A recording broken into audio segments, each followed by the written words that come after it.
നമസ്കാരം. നാളെ ഏപ്രിൽ 1 മീനമാസത്തിലെ ഉത്രം നക്ഷത്രം. കേരളത്തിലെയും തമിഴ്നാട്ടിലെയും വിശ്വാസികൾക്ക് ഏറെ പ്രധാനപ്പെട്ട പൈങ്കുനി ഉത്രം. ശബരിമല ധർമ്മശാസ്താവിൻ്റെ ജന്മദിനം മുതൽ പാർവതി പരമേശ്വര വിവാഹം വരെ നീളുന്ന ഐതിഹ്യങ്ങളാൽ സമ്പന്നമാണ് ഈ ദിനം. ഈ വീഡിയോയിലൂടെ പൈങ്കുനി ഉത്രത്തിൻ്റെ പ്രാധാന്യത്തെക്കുറിച്ചും നാളെ നാം ചെയ്യേണ്ട കാര്യങ്ങളെക്കുറിച്ചും വിശദമായി അറിയാം. അയ്യപ്പസ്വാമിയുടെ ജന്മനക്ഷത്രമാണ് മീനമാസത്തിലെ ഉത്രം. മണ്ഡലകാലം കഴിഞ്ഞാൽ ശബരിമലയിൽ ഏറ്റവും തിരക്കനുഭവപ്പെടുന്ന പൈങ്കുനി ഉത്രം ആറാട്ട് മഹോത്സവം ഈ ദിനത്തിലാണ്. പുരാണങ്ങളനുസരിച്ച് ശിവൻ പാർവതി, ശ്രീരാമൻ സീത, മുരുകൻ ദേവസേന എന്നിവരുടെ വിവാഹം നടന്നത് ഈ സുദിനത്തിലാണെന്ന് വിശ്വസിക്കപ്പെടുന്നു.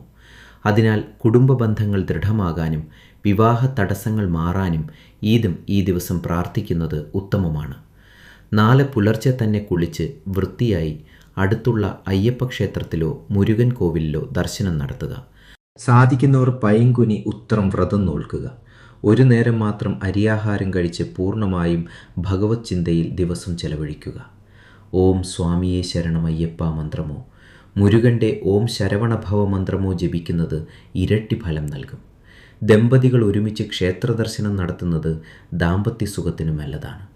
വിവാഹം വൈകുന്നവർ നാളെ പ്രത്യേക വഴിപാടുകൾ നടത്തുന്നത് തടസ്സങ്ങൾ മാറാൻ സഹായിക്കും. മനസ്സിലെ ആകുലതകൾ മാറാനും പുതിയ മാസത്തിൽ നല്ലൊരു തുടക്കം ലഭിക്കാനും ഈ ആരാധന സഹായിക്കും. വിശ്വാസപൂർവ്വം ഈ സുദിനത്തെ വരവേൽക്കാം. ഏവർക്കും ഐശ്വര്യപൂർണമായ ഒരു പൈങ്കുനി ഉത്രവും ഏപ്രിൽ മാസവും ആശംസിക്കുന്നു. ഈ വീഡിയോ ഉപകാരപ്പെട്ടുവെങ്കിൽ ലൈക്ക് ചെയ്യാനും സുഹൃത്തുക്കൾക്ക് ഷെയർ ചെയ്യാനും മറക്കരുത്. ഇതുപോലുള്ള കൂടുതൽ അറിവുകൾക്കായി സബ്സ്ക്രൈബ് ചെയ്യൂ.